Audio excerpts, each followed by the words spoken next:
민주당이 10월 16일 재보궐선거를 앞두고 발등에 불이 떨어졌습니다. 생각지도 않았던 조국혁신당의 조국 대표가 영광군수 재선거를 위해 영광에 월세살이까지 시도한 때문인데요. 설상가상 조국혁신당 후보가 민주당 후보를 추월할 기미가 보인다는 것 아니겠습니까? 조국 대표는 지난 총선에서 지민비조 전략으로 호남에서 톡톡히 재미를 보지 않았습니까? 이번 재선거에서도 여론이 심상치 않다고 합니다. 혁신당의 신장식 의원까지 곡성에서 월세살이를 시작했다고 하니 양당의 치열한 전투가 전개될 것으로 보입니다. 각종 여론조사에서 혁신당 후보가 선전하고 있는데요.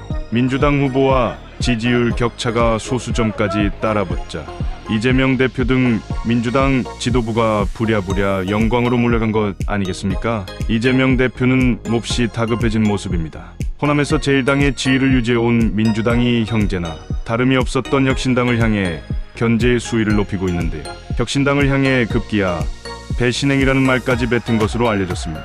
조국 혁신당이 후보를 내려면 응당 고향인 부산에서 내야 하는 것 아니냐는 겁니다. 이재명 대표는 얼마 전 징역 2년의 실형까지 구형받은 상황이라 화들짝 놀라는 모습인데요. 당 지도부와 같이 영광을 찾아 현장에서 최고위원회를 열 예정이라고 합니다. 지도부가 지방소도시까지 원정을 나갈 일은 없을 것이라고 밝혔지만 혁신당의 바람몰이가 심상치 않았던 것입니다.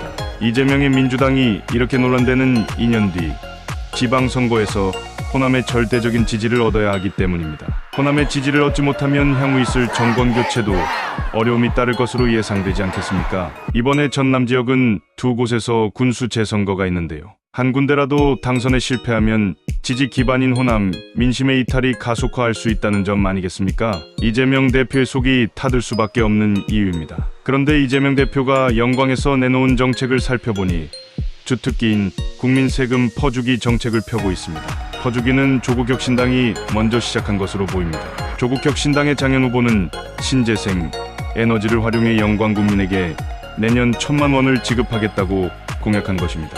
1,000만 원 공약이 떨어지자 이재명과 민주당 지도부는 부랴부랴 영광으로 달려간 것입니다. 1,000만 원 공약에 흔들리지 않을 유권자가 어디 있겠습니까? 이재명 대표는 이 상황에서 획기적인 공약을 내놓을 것으로 기대했는데 결과는 너무나 뻔했습니다.